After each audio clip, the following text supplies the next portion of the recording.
What do you think are the most important parts of Illinois that you would bring to that office? What do we have here that you're going to be really focused on representing?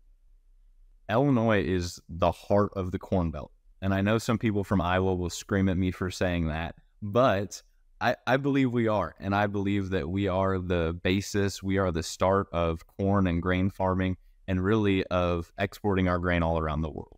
I mean, we more than any other state send our grain down the Mississippi and get it out to other countries across the globe. And so I feel like coming from Illinois and being a person who interacts with Illinois corn and goes on Illinois corn trips, I feel like I have that knowledge, and I have the knowledge from coming from a row crop farm. So I feel like I'm really prepared to bring that strong row crop industry knowledge from Illinois. With talking about comments, and I think, have you had any weird ones or that you've had to respond to, or like? Yeah, there's a lot of weird ones. Sometimes, if I'm busy, I think for mental health purposes and everything, it's good to post and go sometimes. It's best just to stay out of the comments.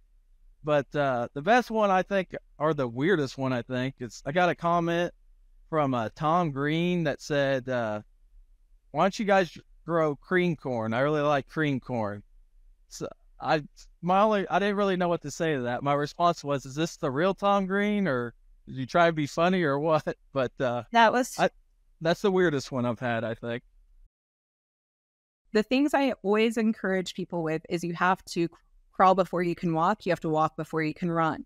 A lot of benefits out here from cover crops where we are seeing the ability to reduce fertilizer and get a higher cost per acre return. Those are from guys who have been doing cover crops for a lot of years. You typically don't see someone jump into a 15 species mix and have a lot of success because they're not set up to manage it. So instead, a lot of times we'll use cereal rye ahead of soybeans that first year, and we'll use oats and radish ahead of corn. And I always kind of treat those mixes as kindergarten. They're getting us started. They get us some benefit, but they're certainly not the most beneficial thing we could be doing, but they're lower risk than a lot of other options. What made you to start doing YouTube videos? Well, that's a good question. My dad and my nephew's actually in the Marine Corps now. He's over in Cyprus right now, training their special forces on stuff. But they're the ones that really wanted to get it going to start with, and I'm the one that ended up taking the reins. But several different reasons, people are so detached from where their food comes from and everything.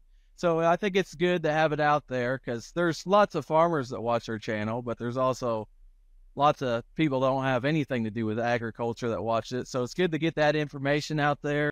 Once we figure out our equipment, our timings, there's a lot to manage cover crops. Over the next few years, we can start pushing it a little bit further, starting to incorporate other species such as legumes and brassicas, so crimson clover, hairy vetch, things that'll fix nitrogen, with things that'll break up compaction like rapeseed, turnips, radish. So we diversify after a period of time. The biggest thing I always encourage someone when they are making a seed mix is to make sure that no matter whether you're buying the seed off of a neighbor who grew it, someone like us, or someone out of state, always make sure that that seed is clean and tested. You do not want to bring something in that could potentially create more problems for you down the road. I also will throw in that I am a big fan of northern grown seed as opposed to southern grown seed. As farmers planting cover crops, one of the things we're most concerned about is winter hardiness, especially if we know we put it in a little later than what would be ideal. We want to make sure that we are pulling out of an area that typically has as severe, if not more severe, a winter. Pulling in cereal rye from Texas or Oklahoma, it's typically going to go dormant a little bit quicker than something from further north. So knowing what we have by getting a seed test and having it cleaned and knowing where it came from so that we know how it can perform are very important things to think about.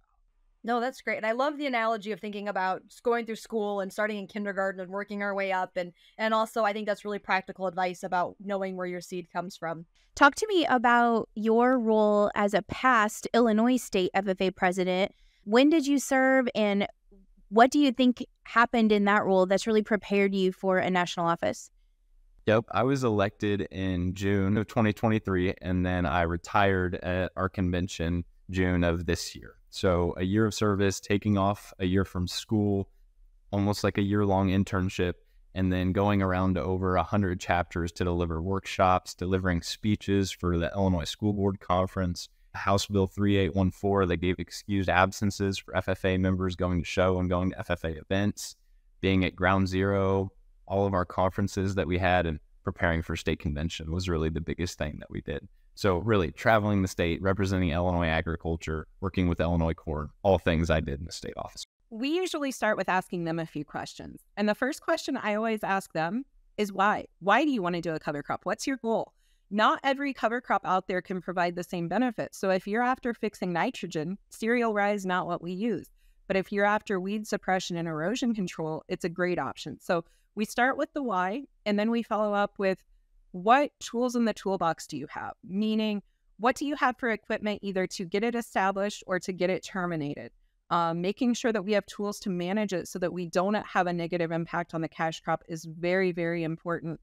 And then it comes down to, okay, what is the reality you have this year? What is your hybrid maturity? When do we see ourselves harvesting?